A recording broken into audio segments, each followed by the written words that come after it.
Santiago de Arriaga, no conoce el perdón. A los 45 años, su vida era una lista de heridas mal cerradas. Había perdido a su esposa y su hijo en un incendio que consumió no solo su casa, sino también su fe en el mundo. El culpable, según todos, había sido Héctor Ibáñez, su viejo rival, el hombre con quien había peleado por tierras y orgullo. Desde aquella noche, Santiago vivía solo, apartado del pueblo, entre campos secos y recuerdos que dolían más que el fuego mismo. Dicen que el odio lo mantenía vivo. Y quizá era cierto. Pero una mañana de otoño, un carriage llegó a su puerta. De él descendió una joven de rostro pálido y ojos firmes, cargando una pequeña maleta y un silencio inquietante. Traía una carta del alcalde. Decía que su padre había muerto, y que el único lugar donde podía quedarse era allí, en la vieja hacienda del hombre que lo odiaba. Santiago la miró con el alma en guerra. ¿Cómo te atreves a venir aquí? Gruñó. Ella bajó la mirada, pero su voz no tembló. Porque no tengo a donde más ir. Y porque creo que usted merece saber la verdad sobre mi padre. Ese día, Santiago pensó que la vida lo estaba llegando su broma más cruel. Pero no sabía que esa muchacha, la hija del hombre que arruinó su vida, traía consigo algo más que dolor. Traía el comienzo de su redención. Durante los primeros días, la casa fue un campo de silencio. Santiago apenas hablaba. Lucía hacía lo posible por no estorbar. Ella limpiaba, cocinaba, reparaba lo que podía, siempre con pasos suaves, como esa timida déspota fantasmas. Y quizás tenía razón. Y esa casa estaba llena de ellos. Santiago la observaba desde lejos, con una mezcla de ira y curiosidad. No entendía cómo podía moverse con tanta calma, en un lugar donde cada rincón lo recordaba su perdida. Una tarde, mientras el sol se apagaba detrás de los olivos, la vio de rodillas en el jardín, plantando flores. Flores. En un suelo que él había jurado mantener seco como su corazón. No quiero flores aquí, gruñó, acercándose. Lucía no se levantó. Entonces no las mire, respondió sin levantar la voz. Aquella respuesta lo desconcertó. Nadie lo hablaba así desde hacía años. Y esa noche, mientras el viento golpeaba las ventanas, Santiago encontró una caja vieja sobre la mesa. Era suya, pero dentro había algo que no recordaba haber guardado. Una foto ennegrecida por el humo, la única que había sobrevivido al incendio. Su esposa y su hijo sonriendo. El día antes de que todo se derrumbara. Lucía estaba de pie cerca de la puerta. La encontré entre las cenizas del granero, dijo con voz baja. Pensé que quería tenerla de nuevo. Santiago la miró con los ojos vidriosos. ¿Por qué haces esto? Preguntó. Porque mi padre no fue quien prendió fuego a su casa. El silencio cayó como un trueno. Lucía continuó, las manos temblando apenas. Yo estaba allí, y esa noche. Tenía 11 años. Vi a los hombres que lo hicieron, pero no eran de mi familia. Eran peones que trabajaban para otro hacendado, uno que quería sus tierras. Mi padre trató de detenerlos, y por eso lo mataron después. Santiago sintió que el suelo se abría bajo sus pies. Todo lo que había odiado, todo lo que había creído durante una década, podía ser mentira. Pero su mente se resistía. ¿Y por qué vienes ahora? Preguntó con rabia contenida.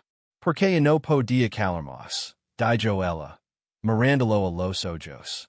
¿Y por qué creo que usted también merece paz? Y esa noche, Santiago no durmió. El fuego del pasado ardía de nuevo, pero por primera vez. No sabía si era de odio o de esperanza. A la mañana siguiente, Santiago despertó con la mente en guerra. La voz de Lucia resonaba como un eco persistent entre sus pensamientos. Mi padre no fue quien lo hizo. ¿Cómo criarlo? ¿Cómo confiar en la hija del hombre, al que había odiado tanto tiempo? Sin embargo, había algo en sus ojos que lo inquietaba. No había miedo, en I mentira, solo cansancio. El cansancio de quien ha cargado una verdad sola durante demasiado tiempo. Durante días, Santiago la evitó. Salía al campo antes del amanecer, regresaba tarde, fingía estar ocupado. Pero el silencio, ese viejo compañero suyo, empezó a sentirse distinto. Y no lo protegía, lo ahogaba. Una tarde, mientras arreglaba el techo del granero, Lucia apareció con una caja de madera. La encontré en el desván, dijo. Estaba escondida detrás de unas tablas. Santiago bajó con el seno fruncido. Dentro había un puñado de sobres amarillentos, atados con una cinta de checa. En la primera carta, el nombre escrito con tinta temblorosa, para Santiago de Arriaga. El remitente, Héctor Ibáñez. Santiago sintió que el air le faltaba. ¿Por qué tendría mi enemigo cartas para mí? Murmuró. Lucia lo miró en silencio. Tal vez porque no quería morir, sin explicarse. Con manos temblorosas, Santiago abrió la primera carta.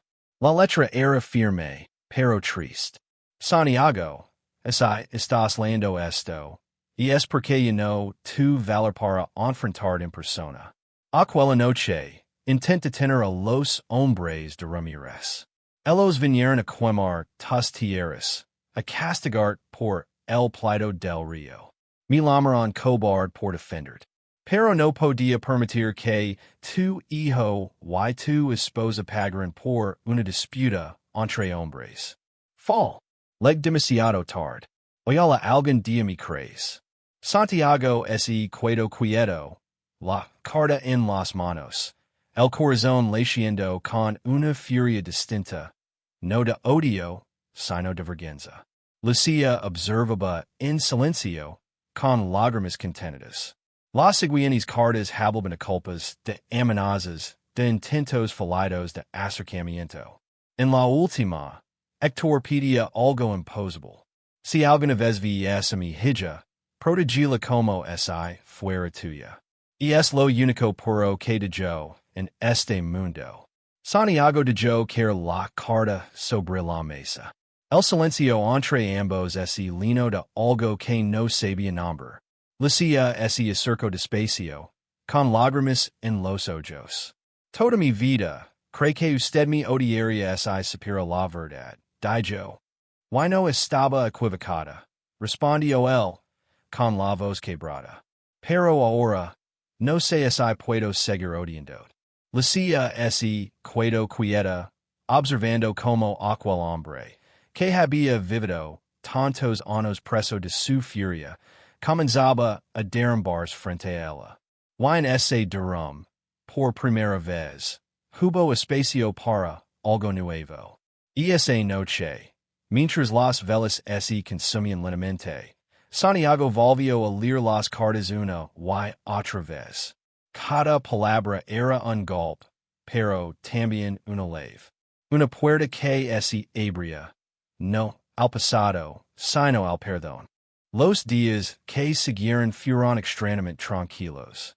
Lucia seguía trabajando en el jardín, cuidando las flores que Santiago había jurado no querer, mientras él pasaba las tardes leyendo las cartas de Héctor una y otra vez, buscando entre las líneas una explicación, una redención tardía. Pero la paz nunca dura demasiado cuando nace sobre las ruinas del odio. Una tarde, mientras el cielo se oscurecía con nubes densas, Un grupo de jinetes se detuvo frente a la hacienda. Santiago los reconoció enseguida. Hombres del viejo Ramírez. El mismo hacendado mencionado en las cartas. El mismo que había enviado a quemar su casa años atrás. Y ahora estaban de vuelta. Venimos a hablar. Dijo el mayor de ellos. Con una sonrisa que helaba la sangre. No hay nada que hablar. Respondió Santiago desde el porche. Con la escopeta apoyada en el hombro. Al contrario, replicó el hombre. Hay cuenas pendientes, y rumores que no me gustan. Dicen que tienes a la hija de Héctor aquí. Lucía, que escuchaba desde adentro, sintió el corazón detenerse. Santiago no contestó. Solo dio un paso adelante. Y esa muchacha no les debía nada. Vines antes de que se arrepienten. El hombre río, una risa seca y cruel. Tu misericordia te vía costar caro, de Arriaga. No debís meter con los asuntos de los muertos. Y esa noche, el fuego regresó. No como recuerdo, sino como amenaza real. Mientras Santiago dormía, el olor a humo volvió a llenar la casa. Lucía corrió al pasillo, gritando su nombre. Las llamas devoraban el granero, avanzando hacia las ventanas abiertas por el viento. Santiago despertó, sobresaltado, tomó una manta humida y salió corriendo. El resplandor iluminaba el rostro de Lucía, y por un instante, el pasado y el presente se confundieron. Otra vez el fuego, otra vez el miedo. Pero esta vez, Santiago no había a perderlo todo. Corre el pozo, gritó él, mientras tomaba un subo de agua. Lucía se negó. No te dejaré solo, respondió. Ambos lucharon contra el fuego como pudieron, lanzando agua, cubriendo las brasas con tierra, tosiendo entre el humo.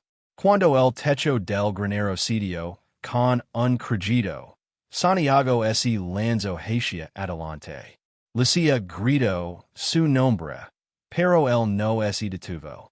Adentro, había una caja, las cartas, las únicas pruebas de la verdad. El calor era insoportable. Santiago alcanzó la caja justo antes de que una viga encendida cayera sobre él. El golpe lo tiró al suelo. Lucía corrió sin pensar, cubriéndose con una manta humida, y logró arrastrarlo hacia fuera. Toya, cubierto de ceniza, pero respiraba. La caja, aunque muscada, seguía en sus brasas. Cuando el fuego finalmente cedió, ambos se quedaron sentados en el suelo, temblando, viendo como las brasas se apagaban lentamente. Lucía tenía lágrimas en los ojos, pero también una extraña serenidad. Él volvió a destruir, y tú volviste a salvar, susurró. Santiago la miró, con la voz casi rota. Esta vez no lo hizo. Esta vez ganamos. Al amanecer, el alguacil del pueblo llegó con noticias. Ramírez y sus hombres habían sido vistos yendo hacia el norte. Las cartas de Héctor, ahora salvadas del fuego, eran la prueba de su crimen de años atrás. El ciclo, al fin, se rompía. Y esa tarde, mientras reparaban lo que el fuego había dejado, Lucía colocó en el jardín un puñado de semillas nuevas. Santiago se lo acercó, apoyó una mano sobre su hombro y dijo, en voz baja. El fuego quiso quitármelo todo otra vez. Y esta vez te dijo lo que más importa, respondió ella, sin mirarlo. Un motivo para seguir. Él sonrió, una sonrisa pequeña, casi tímida. Y por primera vez, en muchos años, entendió lo que significaba volver a empezar. Pasaron las semanas, y la hacienda, poco a poco, volvió a respirar. El granero fue reconstruido, las flores de Lucía florecieron de nuevo, y el aire, antes pesado, ora, olia, a vida. El fuego se había lavado, el miedo, pero había dejado algo más valioso, la verdad. El alguacil confirmó lo que las cartas dicen. Ramirez había sido el responsable del incendio de hace 10 años, y Héctor Ibáñez, el supuesto enemigo, había muerto intentando impedirlo. Por fin, el nombre del hombre al que Santiago había odiado medio vida fue limpiado. Y con eso, su propio corazón comenzó a sanar. Una tarde tranquila, mientras el sol caía sobre los olivos, Santiago se acercó a Lucia. Ella estaba sentada bajo el viejo árbol, bordando algo sobre una tela blanca. Sin decir nada, él se sentó a su lado. Durante un largo momento, el silencio fue cómodo, no tenso. Solo el viento hablaba. Nunca te pedí perdón, dijo él finalmente. Lucia levantó la mirada, sorprendida. ¿Por qué habría de perdonarte? Por odiarte, sin conocerte. Por juzgarte por el apellido de tu padre. Yo, respondió ella con una sonrisa suave, debería agradecerte. Porque gracias a ese odio llegué aquí. Él frunció el seno, sin entender. Si no hubieras cerrado tanto tu corazón, nunca habrías necesitado que alguien lo tocara. Yo necesitaba tocar algo que me recordara que todavía existe el bien. Santiago la miró largo rato, con los ojos linos de algo que en el fuego había podido apagar. Tu padre pidió que te protegiera, dijo él. Lo haré, mientras tenga aliento. Lucia dejó el bordado un lado y tomó su mano. No necesito que me protejas, Santiago. Solo quédate. Eso es suficiente. El viento movió las ramas. El cielo es lleno de naranja, y, por un momento todo pareció detenerse. Santiago apretó su mano, sintiendo en ese gesto toda una vida renaciendo. Y esa noche, se sentaron juntos en el porche. El fuego del hogar crepitaba, pero ya no asustaba, ahora calentaba. Lucia apoyó la cabeza sobre su hombro, y él, por primera vez en muchos años, sonrió sin miedo. ¿Sabes? Susurró él. Siempre creí que el fuego vino a castigarme. Lucia levantó la vista, con una ternura que dolía. Tal vez solo vino a purificarte, para que pudieras volver a amar. Santiago la miró, y supo que tenía razón. El fuego lo había cuidado todo, solo para devolver lo esencial. No una casa, no unas tierras, sino un alma nueva, y con ella, una promesa. Nunca volver a vivir desde el rencor, sino desde el amor. Y así, bajo un cielo sin humo y una paz recién nacida, Santiago comprendió al fin que incluso las heridas más profundas pueden florecer. Si alguien tiene el valor de cuidarse a su lado mientras sanan.